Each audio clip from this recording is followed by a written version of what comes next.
70% मंदिर की देखभाल के लिए और 30% मोहल्ले के गरीब बच्चों की पढ़ाई के लिए।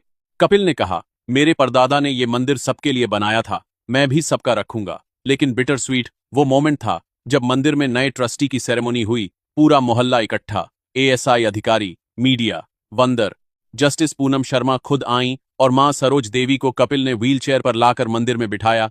मां ने पहली बार वो मंदिर देखा जो उनके अपने ससुर के परदादा ने बनवाया था और जिस मंदिर के सामने वो 30 साल से गुजरती थीं, लेकिन कभी अंदर नहीं जाती थीं क्योंकि पंडित हमें लोहार कहकर दूर रखते थे। मां की आंखों से आंसू बहे। उन्होंने कपिल का हाथ पकड़ा और कहा, बेटा, तेरे दादा राजकिशोर जी और तेरे बाप मनोहर जी आज नहीं हैं, लेकिन जहां भी हैं ये देखकर मुस्कुरा रहे होंगे कि 70 साल का धोखा उनके पोते ने 7 आवाजों में खोल दिया। तू हमारे खानदान का सबसे बड़ा लोहार है, तू एक ताले से ज्यादा कुछ और खोल गया। कपिल ने मां के पैर छुए, फिर ताम्रपत्र की तरफ देखा जो अब मंदिर में एक शीशे के फ्रेम में लगाया गया था, सबको दिखाने के लिए। और उसने वो बात की जो पूरी सेरेमनी का सबसे गूज़बम्प्स मोमेंट था। मेरे परदादा लोहार कालूराम जी ने 1924 में एक ताला बनाया था जिसे 100 साल तक कोई नहीं खोल पाया। 50 एक्सपर्ट्स दुनिया के फेल हुए, लेकिन मैं खोल पाया क्योंकि मेरे दादा ने मुझे 7 आवाजें सिखाई थीं। मेरे पास दुनिया की सबसे बड़ी टेक्नोलॉजी नहीं थी, बस दादा की डायरी थी। मेरे पास जर्मनी की एजुकेशन नहीं थी, बस परदादा की विरासत थी। और आज मुझे समझ आया कि परदादा ने वो ताला क्यों बनाया था। उन्हें पता था कि एक दिन उनका खानदान कमजोर होगा, कोई आएगा मंदिर पर कब्जा करेगा, और जो भी मंदिर को वापस लाना चाहेगा उसे उनके खानदान की विरासत से ही लाना होगा।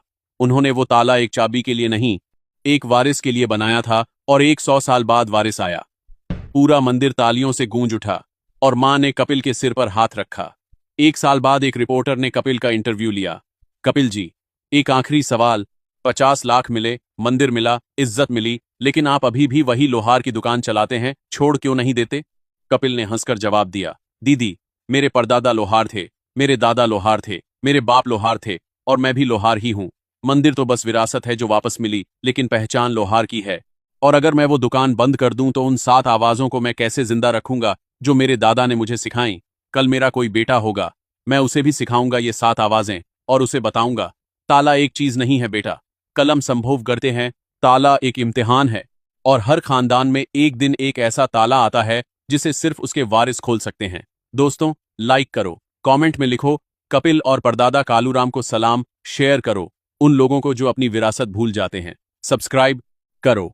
याद रखो, इस दुनिया में सबसे मजबूत ताला वो नहीं होता जिसे जर्मनी बनाए, सबसे मजबूत ताला वो होता है जिसे दादा अपने पोते के लिए बनाए। और जब वो ताला खुलता है तो सिर्फ एक दरवाजा नहीं खुलता, एक पूरी विरासत खुलती है।